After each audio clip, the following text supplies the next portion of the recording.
Okay, Monday, November 4th, 2024. People are asking me what the election outcome means for Ukraine. And this is what I tell people. Ukraine doesn't win either way. It's just like a person having to choose between an amputation, or dying of cancer slowly. It's like taking 8 more years of life with your full body, or you get to live, but you have to lose a limb.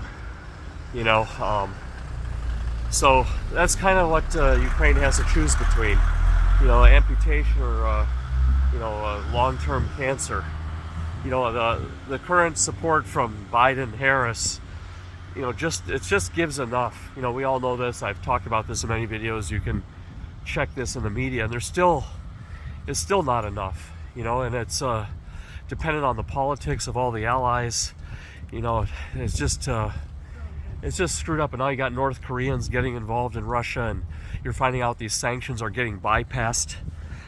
And then Trump is offering to make a quick deal, which of course would mean ceding territory, whether it's official or unofficially. It's like the Korean War, right? North Korea exists as a nation and all this stuff, but there's technically still a war going on. And I don't know if South Korea recognizes North Korea as a nation, or it's just territory under dispute. And that could go on for a long time, like for decades. So it would be like East Ukraine under Russian control, but in the maps would just show up as a disputed territory, kind of like I think Kashmir in India, or some glacier regions between India and China show up like that. It's been in a low intensity conflict for generations, as long as, even before I was born. So it's a lose-lose really for Ukraine. What we need is like some third candidate who would be willing to go all the way for Ukraine, close the skies, and give everything needed to get the territories back. And like getting Crimea back would mean Ukraine would need a navy, and would need a proper air cover and all of this. So, but that ain't happening. That's in the land of make-believe and Mr. Rogers' neighborhood type of stuff. So, yeah, that's what it is.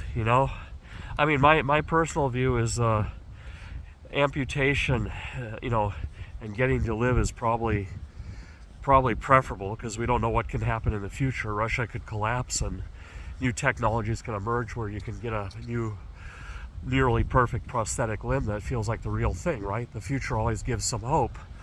But, this current vector that the war is on, it's going nowhere. It's actually going somewhere. It's going in Russia's favor, because they're just grinding and grinding. They're just recruiting people from the villages, and they don't have to answer to the court of public opinion. But the West, and this is my view too, the West needs to shift gears. They got to downshift back into the Cold War, and the culture and economy and just our whole lifestyle has to be changed back to wartime mode, instead of what we're in now. So yeah, that's my thoughts on the what the election means. Where is it going? People here are asking me, how will we know? Basically, if Trump wins North Carolina, so the East Coast states report early. So if Trump wins Georgia, North Carolina, and Pennsylvania, he's won the whole thing. If he loses Pennsylvania, he could still win.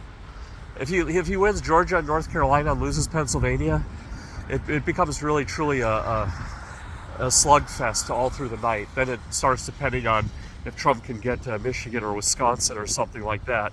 But if he loses all those 3 states, he's lost the whole thing.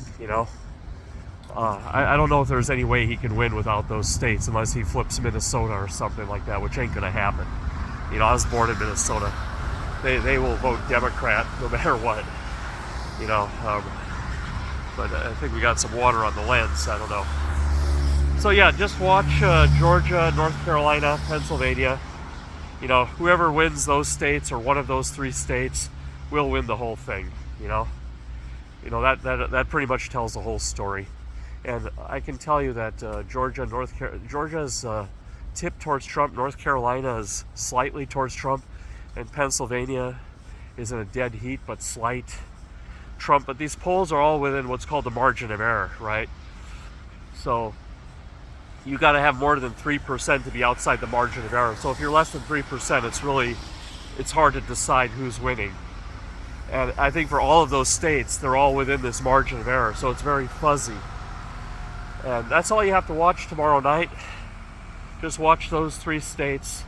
That'll decide everything. Then you can turn off the TV and go to sleep or something. Don't lose sleep over this. Because like I said, for Ukraine, it's nothing is going to change. I don't think Harris is going to come in and up the weapon shipments, or anything. I think it's just going to stay the same. The allies are going to bicker among themselves, and everything is going to be piecemeal. With Trump, there might be some, like I said, it'll be a bad deal, but at least there'll be some certainty, for the future, I would hope. And I would hope that Europe would step up and take lead on defending Ukraine instead of always having to defer to America.